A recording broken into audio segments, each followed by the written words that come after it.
नमस्कार मित्रांनो. एक सध्या चर्चेत असलेला विषय म्हणजे ट्रान्सशिपमेंट स्कॅम हा आहे. नेमका हा स्कॅम काय आहे, कोणी केला, त्याचं व्हॉल्यूम किती होता आणि त्याच्यामुळे अर्थव्यवस्थेवर काय काय परिणाम झालेले आहेत, या सगळ्याचा विचार आत्ता आपण या व्हिडिओमध्ये करणार आहोत. मित्रांनो, अमेरिकेने गेल्या वर्षी एप्रिल 25मध्ये चीनवर टॅरिफ वाढवण्याची सुरुवात केली.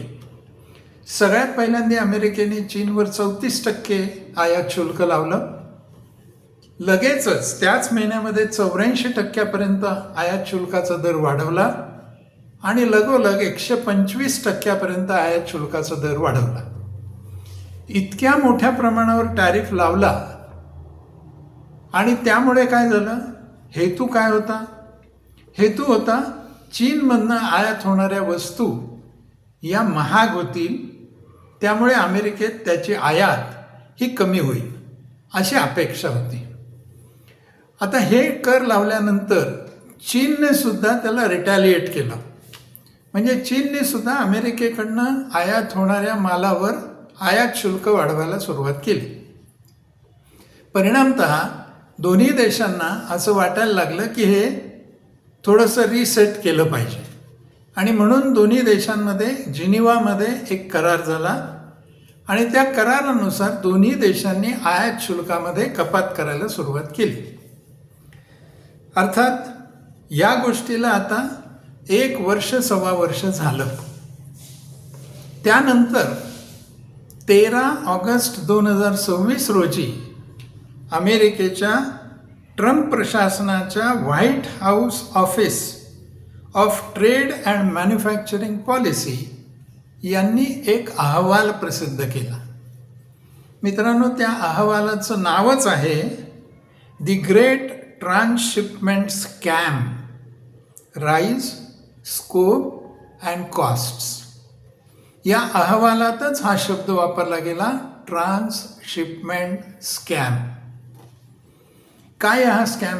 स्कॅम म्हणजे घोटाळा आणि ट्रान्सशिपमेंट म्हणजे माल जो शिप केला जातो, पाठवला जातो, डिलिव्हरी केला जातो, त्यामध्ये झालेला हा घोटाळा आहे. काय आहे हा ट्रान्सशिपमेंट घोटाळा? चीनवर खूप आयात शुल्क लावलं.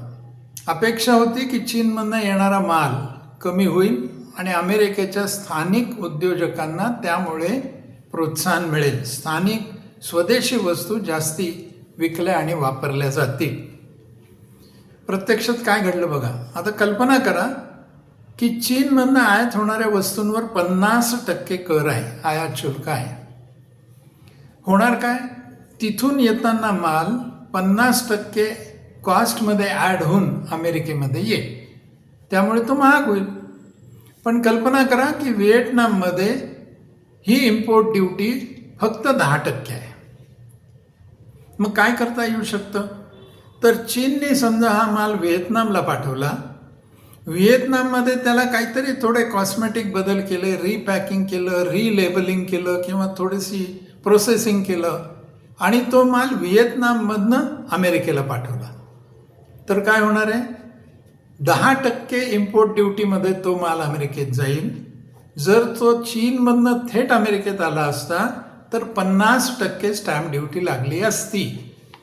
म्हणून मग काय करायचं? शिपमेंट करताना ती शिपमेंट चीननी व्हिएतनाममध्ये करायची आणि व्हिएतनामनी तो माल थोडंसं, मी आत्ता म्हटलं तसं बदल करून अमेरिकेमध्ये पाठवायचा. असा माल जो येतो त्याला ट्रान्सशिपमेंट किंवा ट्रेड सर्कमवेन्शन असं म्हटलं गेलेलं आहे. अर्थात एक गोष्ट खरीच आहे की प्रत्येक असा दुसऱ्या देशातनं आलेला माल हा इल्लीगल असेल असं नाही. जर दुसऱ्या देशामध्ये खरोखर त्या मालावर काहीतरी प्रक्रिया केलेली असेल किंवा महत्त्वपूर्ण उत्पादन प्रक्रिया पार पडलेली असेल तर त्या देशाला ओरिजिन मानलं जाऊ शकतं. पण समस्या केव्हा येते? ज्या वेळेला फक्त रिपॅकेजिंग केलं आहे, ज्या वेळेला फक्त रिलेबलिंग केलं आहे, काही किरकोळ मायनर असेंब्ली केली आहे, किंवा फक्त इनव्हॉइसिंग केलं आहे आणि याच्याही पुढे जाऊन कागदपत्रांमध्ये काही फेरफार करून चीनचा खरा ओरिजिन लपवला आहे, तर त्याला इल्लीगल ट्रान्सशिपमेंट असं म्हटलेलं आहे त्या अहवालामध्ये. आणि त्यामुळे आकडेवारी जर बघायची इम्पोर्टची अमेरिकेतली, तर चीनकडनं आलेला माल कमी झाला आहे, इम्पोर्ट कमी झाला आहे गेल्या वर्षभरात. पण चीनकडनं थेट आलेला माल जरी कमी झालेला असला तरी चीनी प्रोडक्ट्स मात्र अमेरिकेच्या बाजारामध्ये आहेतच.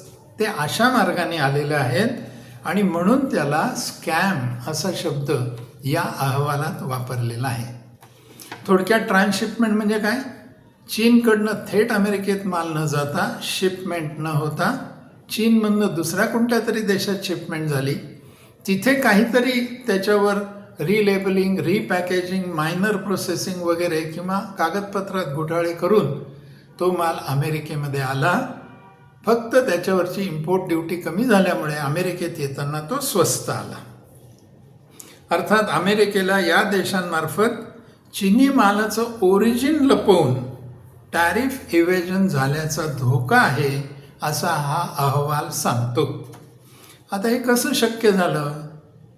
तर या नेटवर्कमध्ये साधारणपणे 4 पद्धती आहेत ज्यांचा मी आत्ता बोलता बोलता उल्लेख केला. एक म्हणजे रिरूटिंग, डायरेक्ट चीनमधनं माल पाठवायचा नाही, तो दुसऱ्या कुठल्या तरी देशातनं पाठवायचा. दुसरं रिपॅकेजिंग आणि रिलेबलिंग, माल तोच आहे, फक्त त्याचं पॅकेजिंग बदलायचं, त्याला लेबल बदलायचं आणि मग पाठवायचं. तिसरं मायनर असेंब्ली, किरकोळ काहीतरी जोडणी करायची आणि मग हा नवीनच माल आहे, ह्याच देशाचा माल आहे असं म्हणून पाठवायचं. आणि चौथा जो जास्त डेंजरस आहे तो म्हणजे डॉक्युमेंटेशन किंवा डॉक्युमेंट्सचं मॅनिप्युलेशन, म्हणजे त्याच्यात गडबडी करायची. मग इनव्हॉइसमध्ये गडबड असेल, शिपिंग डॉक्युमेंटमध्ये गडबड असेल किंवा कंट्री ऑफ ओरिजिनचं जे डिक्लरेशन द्यावं लागतं त्याच्यामध्ये गडबड असेल. असं सगळं करून या 4 मार्गांनी, अहवाल सांगतो, या 4 मार्गांनी चीनी माल हा अमेरिकेत आला. आणि याचा उल्लेख त्या अहवालामध्ये जरा ठळकपणाने केलेला आपल्याला सापडतो. किती मोठ्या प्रमाणावर हे झालेलं असावं? अहवाल असं म्हणतो, साधारण $75 बिलियन इतका माल या प्रकारे आल्याची शक्यता त्याच्यामध्ये आहे. आणि त्यामुळे टॅरिफचं नुकसान किती झालं? कारण टॅरिफ अदरवाईज जास्ती लागली असती. तर साधारण $19 ते $26 बिलियन इतका रेव्हेन्यू सरकारने गमावला असा प्रशासनाचा दावा या अहवालामध्ये आहे. म्हणजे काय झालं? टॅरिफने माल आयात करण्याचा मुख्य दरवाजा बंद झाला, पण सप्लाय चेननी मात्र एक मागचा दरवाजा शोधला आणि तिथून माल अमेरिकेत जातच राहिला. त्यामुळे आता काय झालंय? ट्रम्प शासनाच्या पुढे आता फक्त प्रश्न असा नाही आहे की चीनवर किती टॅरिफ लावला म्हणजे चीनमधनं आयात कमी होईल. तर आता अमेरिकेच्या पुढे प्रश्न काय आहे? चायनीज गुड्सचा खरा ओरिजिन कसा शोधायचा हा प्रश्न आहे. टॅरिफ लावून आयात कमी झाल्यासारखी वरवर दिसली, पण माल मात्र येत राहिला. मग याच्यावर अमेरिकेने काय उपाय शोधला आहे किंवा काय करायचं ठरवलं आहे? तर अमेरिका कस्टम्स एन्फोर्समेंट अधिक कडक करण्याच्या दिशेने आता जात आहे. ट्रान्सशिपमेंट शोधण्यासाठी AIच्यावर आधारित डिटेक्टिव्ह बॉर्डर प्रणाली याची योजना अमेरिकेने केली आहे, नंबर 1. नंबर 2, भविष्यामध्ये जे ट्रेड ॲग्रीमेंट्स होतील वेगवेगळ्या देशांमध्ये, त्यात ट्रान्सशिपमेंट करणाऱ्या देशांवर पेनल्टीज लावण्याचा एक दबाव अमेरिका निर्माण करते आहे. तिसरी गोष्ट ती म्हणजे काही टॅरिफ मेजर्समध्ये टॅरिफ इव्हेजनसाठी ट्रान्सशिप्ड गुड्सवर, म्हणजे अशा दुसऱ्या देशातनं आलेल्या मालावर अतिरिक्त 40% ड्युटी लावण्याचाही प्रस्ताव मंजूर करण्यात आला आहे. थोडक्यात काय बघायचं या सगळ्याचं सार? तर व्यापार युद्धामुळे ट्रेड काही थांबत नाही, ट्रेडचा रूट बदलतो. ट्रम्प यांनी चीनवर टॅरिफ लावून अमेरिकन बाजारपेठेत चिनी मालाचा आयात ही कमी करण्याचा प्रयत्न केला, परंतु चीनशी ज्या जागतिक सप्लाय चेनची जोडणी ऑलरेडी झालेली आहे, त्यामुळे चिनी माल अमेरिकेत पोहोचत राहिला आणि त्याचबरोबर टॅरिफ हे एकटं पुरेसं साधन नाही, तर गुड्सचं ओरिजिन शोधून काढणं हे महत्त्वाचं आहे. हे अमेरिकेला या अहवालामुळे लक्षात आलं, म्हणून ट्रान्सशिपमेंट स्कॅम हे सध्या जगभर चर्चेचं झालं आहे. आज थांबूया. नमस्कार.